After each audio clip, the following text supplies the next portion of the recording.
शहर कांग्रेस कमेटी के द्वारा आज राजधानी रायपुर में नगर निगम में एक बैठक हुई, जिसमें शहर कांग्रेस के तमाम बड़े नेता जो हैं वो शामिल हुए। और आपको बता दें कि 30 तारीख से एक यात्रा शुरू होने वाली है, जिसमें शहर के अंदर वार्डों में जो है पदयात्रा करते हुए महापौर के साथ शहर के कई बड़े कांग्रेसी नेता जो हैं वो वहां पर पहुंचेंगे और छत्तीसगढ़ शासन के द्वारा जो योजनाएं चल रही हैं वो अंतिम व्यक्ति तक, अंतिम मतदाता तक और अंतिम वार्ड तक पहुंच पा रहा है कि नहीं, इसको लेकर लगातार प्रयास जारी है। और इसी मुद्दे को लेकर जो है शहर कांग्रेस कमेटी की अध्यक्षता में आज नगर निगम में एक बैठक हुई, जिसमें शहर के कांग्रेस के कई बड़े नेता शामिल हुए। और इस यात्रा में जनता को प्रशासन की जो योजनाएं हैं उसका लाभ मिल रहा है कि नहीं, इस पर जनता से चर्चा करेंगे। और कई जो समस्याएं हैं, जो ज्वलंत मुद्दे हैं या फिर जो त्वरित समाधान होने वाली समस्याएं हैं, उनका समाधान किया जाएगा। तो इस विषय पर एक महत्वपूर्ण बैठक हुई है। बैठक के बाद 30 तारीख से ये पदयात्रा शुरू होने वाला है। और आपको बता दें कि जिन क्षेत्रों में भारतीय जनता पार्टी की सीट है, चाहे जैसे हम यहाँ राजधानी रायपुर में दक्षिण विधानसभा की बात करें या फिर ऐसे वार्ड में जहाँ पर बीजेपी के पार्षद हैं, तो वहाँ पर कुछ जनता को कोई समस्या तो नहीं है, तो उन जगहों पर प्रयास किया जाएगा कि कैसे इन जगहों पर कांग्रेस अपना सीट काबिज करे, अपना सत्ता वहाँ पर जमा सके। और इसको लेकर जो है शहर कांग्रेस अब आगे बढ़ने के लिए शुरू हो गई है। वहीं महापौर एजाज ढेबर के साथ जो है एक बैठक हुई है और इसमें शहर के अंदर योजनाओं को किस तरह से क्रियान्वय हो रहा है और योजनाओं को लेकर किस तरह से जनता तक उन योजनाओं का लाभ मिल रहा है कि नहीं, इस पर चर्चा हुई। और इसको लेकर जो है जनता तक अब जाने की बात सामने आ रही है। इसी विषय को लेकर आज महत्वपूर्ण बैठक हुई। आइए जानते हैं महापौर एजाज ढेबर ने इस विषय पर क्या कहा। पिछले 15 साल भारतीय जनता पार्टी की सरकार रही इस छत्तीसगढ़ में, रायपुर में। दो बहुत बड़े बड़े कद्दावर मंत्री यहाँ से रहे, 15 साल मिनिस्टर रहे, 15 साल वो कैबिनेट मंत्री रहे। कभी रोड चौड़ीकरण की कभी बात नहीं की है, कभी मुआवजे की बात नहीं की है, कभी पैसा देने की बात नहीं करे। हमारी सोच जैसा हम बोलते हैं, हमारी सरकार जो बोलती है उसको हम लोग करते हैं। जो लोग 15 साल में कुछ नहीं कर पाए, अब वो उम्मीद कर रहे हैं कि हम 4.5 साल में कर लें, और कर भी रहे हैं हम लोग। आपने 15 साल तो कुछ नहीं किया, मगर आप बोल रहे हैं कि 4-4.5 साल में आप कर दो। क्या चौड़ीकरण का काम स्टेशन रोड में, क्या आप सब लोग गवाह हैं? क्या स्टेशन रोड का चौड़ीकरण नहीं हुआ? क्या वहां पर आवाजाही आज आसानी से हो रही कि नहीं हो रही है? उसको भी पिछले 20 साल से खींचते आ रहे हैं,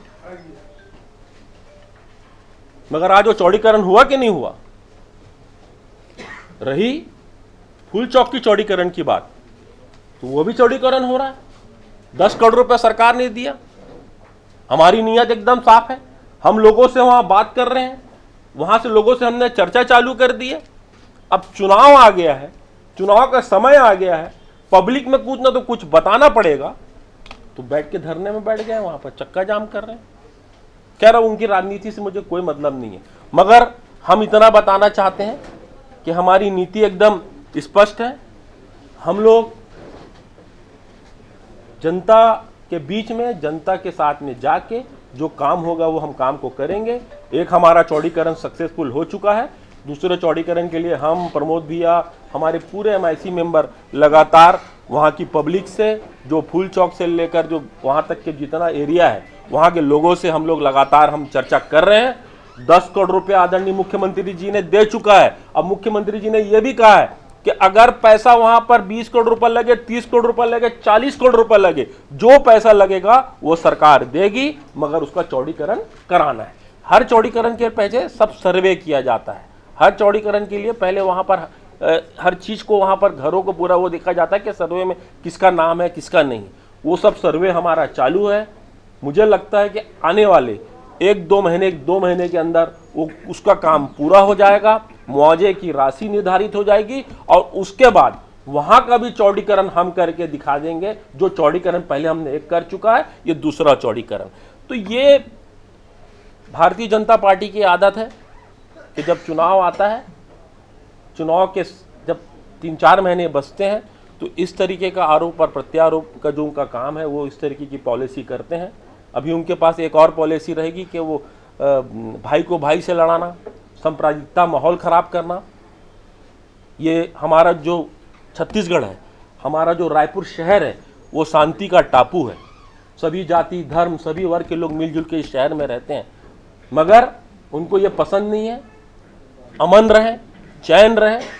उनको पता है कि यहाँ पर चुनाव के पास उनके लिए पास मुद्दे नहीं है, चुनाव वो किस मुद्दे पे लड़ें, उनके पास पहली बात कोई ठोस वो चीज नहीं है, क्योंकि हमारी सरकार ने पूरे तरीके से हर वर्ग के लिए काम कर दिया। उनके पास खाली एक ही मुद्दा बच गया है, सांप्रदायिकता किस तरीके से हम शहर में माहौल खराब करें।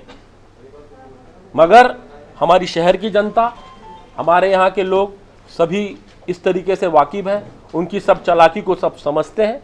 हमें पूरा भरोसा है कि आने वाले समय में आदरणीय हमारे शहर अध्यक्ष जी के नेतृत्व में, हमारे प्रदेश अध्यक्ष जी के नेतृत्व में, हमारे आदरणीय मुख्यमंत्री जी के नेतृत्व में हम रायपुर शहर की चारों सीट जीतेंगे और आने वाले पूरे 90 विधानसभा में हम 75, अब की बार जो 75 पार हमारे अध्यक्ष जी ने जो नारा दिया है, वो भी नारे को हम पूरा करके दिखाएंगे। पूरे के पूरे पार्षद, भारतीय जनता पार्टी के पूरे पार्षद प्लेन में सफर करके दिल्ली जाते हैं। दिल्ली में पुरी जी से मिलते हैं, आदरणीय सांसद जी भी मिलते हैं, आदरणीय विधायक जी भी मिलते हैं, आदरणीय पूर्व मंत्री जी भी मिलते हैं। पूरे के पूरे भारतीय जनता पार्टी के जितने पार्षद हैं, सब सुबह के सुबह सभी लोग फ्लाइट में गए थे।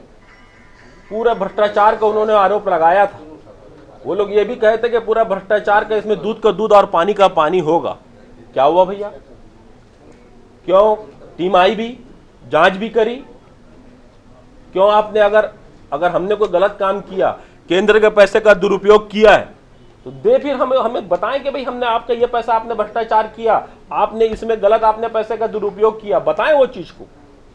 केंद्र से टीम भी आई, जांच भी हुई, जो जांच होगा, यदि हम गलत हैं तो बताएं।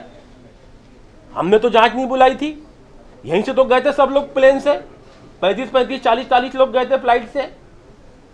उसके आने के बाद क्या हुआ, वहां से टीम आई, पुरी जी से मिले, कई सारे मिनिस्टरों से उन्होंने मिला। अगर कोई बात अगर हमारी गलत है तो आके बताएं।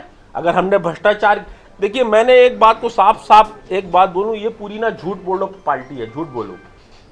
भारतीय जनता पार्टी का अगर दूसरा प्राय अगर पूछोगे ना, तो ये झूठ बोलो पार्टी है, ये सच कभी नहीं बोलती।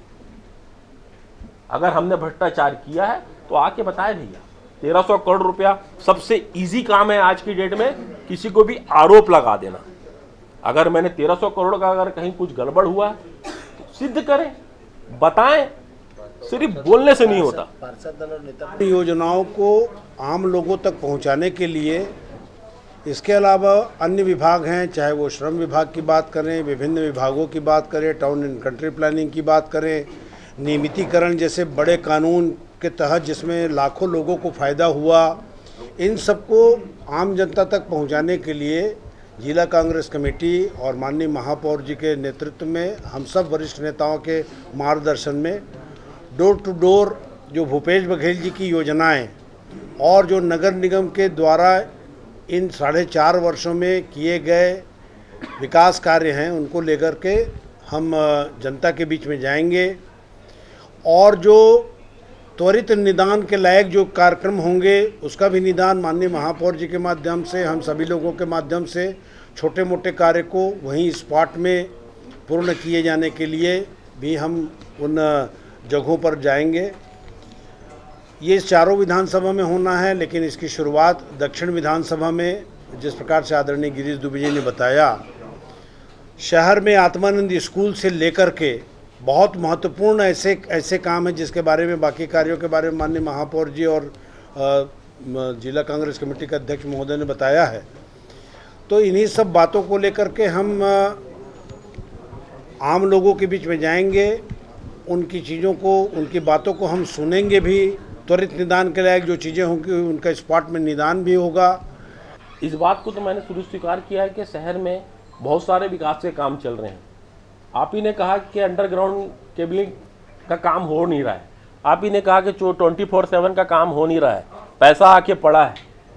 ये सब भी शहर के लिए, काम के लिए बहुत ज़रूरी है। और जब ये इस तरीके का अगर आप काम करोगे, पूरे शहर का आप जो जाल पूरा बिछा हुआ, जो पूरा गुच्छा है, हमारा शहर पूरा वायरों का शहर दिखता है, अगर वो अंडरग्राउंड हो जाएगा तो उसमें हमको गड्ढा तो करना पड़ेगा ना। देर हो रही है। हम देखिए बारिश भी गिर रही है, पानी भी गिर रहा है, और लगातार आप देखिए अभी जयस्तंभ जो कि सबसे कठिन क्षेत्र है, मालिया रोड जो सबसे कठिन क्षेत्र है, जो सदर बाजार जो सबसे कठिन क्षेत्र है, वहां पर हम काम कर रहे हैं। और जब काम कर रहे हैं तो देखिए कहीं ना कहीं जब हम पानी देने की बात करेंगे, 24 घंटा पानी देने की बात करेंगे, 24/7 की बात करेंगे, तो कहीं ना कहीं ये समस्या लोगों को उत्पन्न होगी। मगर जिस तरीके से हमने कहा है कि महीने 2 महीने में पूरी शहर की सड़कों को ठीक कर दिया जाएगा, और ऐसा नहीं है जहां हमको लग रहा है कि हमारी शहर की सड़कें यहाँ पर हमारा काम पूरा हो चुका, अब आप देख लीजिए बूढ़ा तालाब पूरा पेरीफेरी में आप पूरा घूम के देख लीजिए, पूरी रोड बन गई। तो क्योंकि वहां पर काम 24/7 का भी काम हो गया, अंडर केबलिंग जो हमारा वायरिंग बिछाना है वो भी काम हो गया। इसलिए वैसे पूरे शहरों में जहां जहां काम होते जाएगा उतनी स्पीड से वहां पर रोड बनते जाएगी। तो दक्षिण विधानसभा से ये कार्यक्रम शुरू होना है, क्योंकि एक किला है जिसे भेदने का प्रयास किया जा रहा है, और दक्षिण विधानसभा में बीजेपी पार्टी है, बीजेपी की सत्ता है, वहां पर बीजेपी के विधायक हैं, बृजमोहन अग्रवाल जी हैं जो कि वरिष्ठ नेता हैं बीजेपी के, और वहां पर लोकप्रिय नेता भी हैं। तो उस क्षेत्र से ये कार्यक्रम शुरू किया जा रहा है, और महापौर और शहर कांग्रेस कमेटी के द्वारा ये दावा किया जा रहा है कि आने वाले समय में राजधानी रायपुर के अंदर चारों सीटों पर कांग्रेस की सीट होगी, कांग्रेस की जीत होगी, और चारों सीटों पर जो है कांग्रेस के नेता जो है विधायक रहेंगे, ताकि शहर का और भी सही और सुसज्जित तरीके से विकास हो सके। कैमरामैन नवेश के साथ अविनाश चंद्रवंशी, न्यूज़ प्लस 21, आपके हक की बात।